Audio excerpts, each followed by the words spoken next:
معاشرے میں بے حیائی نہ پھیلے۔ ایک اور اصول، قل للمؤمنین یغضوا من ابصارہم، مومنوں کو کہہ دیجئے اے اللہ کے رسول، اے ہمارے رسول، کہ وہ اپنی نگاہیں نیچے رکھیں۔ اب ایک صاحب کہنے لگے نیچے دیکھو تو جان کا خطرہ اور اوپر دیکھو تو ایمان کا خطرہ، کیا کیا جائے؟ ارے بھائی ایسے منڈی جھکا کر کے چل رہا ہے، جسے موٹر سائیکل والے نے ٹھونک دیا، بیچارہ سڑک کے اوپر چل رہا تھا، پہنچ گیا ہاسپٹل، تو کہہ رہا ہے کہ نیچے دیکھوں تو جان کا خطرہ اور اوپر دیکھو تو ایمان کا خطرہ۔ در حقیقت وہ آیت کا مطلب نہیں سمجھ سکا۔ آیت کا مطلب یہ ہے کہ آپ چل رہے ہیں، اتفاق سے کسی عورت کے اوپر آپ کی نگاہ پڑ گئی، اب آپ نگاہ کو ریپیٹ مت کیجیے بس۔ اور یہ حدیث موجود ہے، نبی کریم صلی اللہ علیہ وسلم نے اپنے داماد حضرت علی سے کہا، قال رسول اللہ صلی اللہ علیہ وسلم علی سے کہا، لا یا علی لا تتبع النظرۃ النظرۃ فإن لك الأولى وليست لك الآخرة۔ میرے داماد، اگر کسی عورت کے اوپر تیری نگاہ پڑ جائے تو دوبارہ اس کو مت دیکھنا، اس لیے کہ پہلی نگاہ تو تیری ہے، دوسری تیری نہیں ہے۔ تو آدمی چل رہا ہے، ادھر ادھر دیکھتے ہوئے چل رہا ہے، اچانک کسی عورت کے اوپر نگاہ پڑ جائے تو نگاہ دوسری مرتبہ اس کو نہ دیکھے، یہ مطلب ہے۔ اس کا مطلب یہ تھوڑی ہے منڈی جھکا کر چلتے رہو، ادھر ادھر دیکھنے کا نہیں تو جان کا خطرہ تو ہے ہی، اور اگر بار بار دیکھو گے تو ایمان کا خطرہ ہے، بالکل صحیح ہے جی۔ اور اس کے بعد مومنہ عورتوں سے بھی کہا گیا کہ صرف یہ مومنوں کے لیے حکم نہیں، تمہارے لیے بھی ہے، وَقُلْ لِلْمُؤْمِنَاتِ يَغْضُضْنَ مِنْ أَبْصَارِهِنَّ، مومنات سے کہہ دیجیے مومنہ عورتوں سے کہ وہ بھی اپنی نگاہیں نیچے رکھیں، کہیں بھی جائیں، بازار میں ضرورت کے تحت جائیں تو ادھر ادھر مت دیکھا کریں، نگاہ پڑ جائے اس کے بعد نگاہ ہٹا لیں۔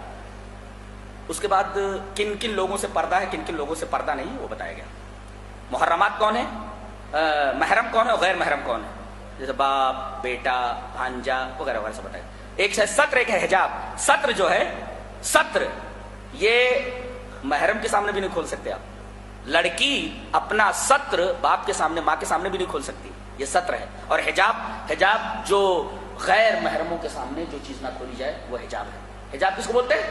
غیر محرموں کے سامنے جو نہ کھولے وہ حجاب، اور ستر یہ ہے کہ محرم کے سامنے بھی نہ کھولے، وہ ستر ہے۔ لوگ ستر اور حجاب کو گڑبڑ کر دیتے ہیں۔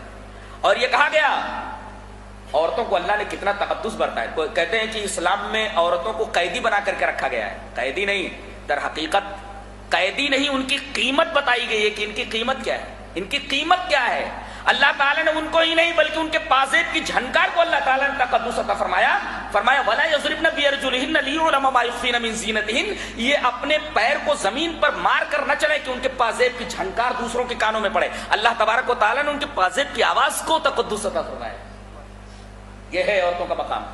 بتائیے پاؤ بھر گوشت، 1 کلو گوشت آپ لے کر چلتے ہیں تو چھپا کر لے کر چلتے ہیں، کہیں کوئی کوا، کہیں کوئی چیل نہ جھپٹ لے، اور عورت کو ایسے بے نقاب، یعنی یہ پاؤ بھر گوشت سے بھی کہیں گزری ہے۔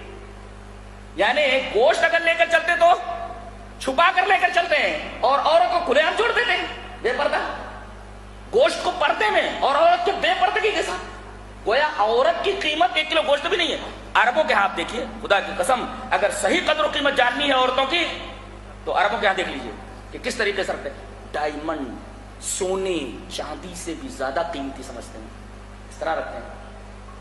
ان کی قیمت ہیرے سے بھی زیادہ ہے، ان کی قیمت سونے سے بھی زیادہ ہے۔ کہتے ہیں اسلام میں عورتوں کی کوئی قدر و قیمت نہیں ہے، جن کے پازیب کی جھنکار کو اللہ نے تقدس عطا فرمایا ہو، یہ مقام کوئی اور مذہب کیسے دے سکتا ہے کسی عورت کو؟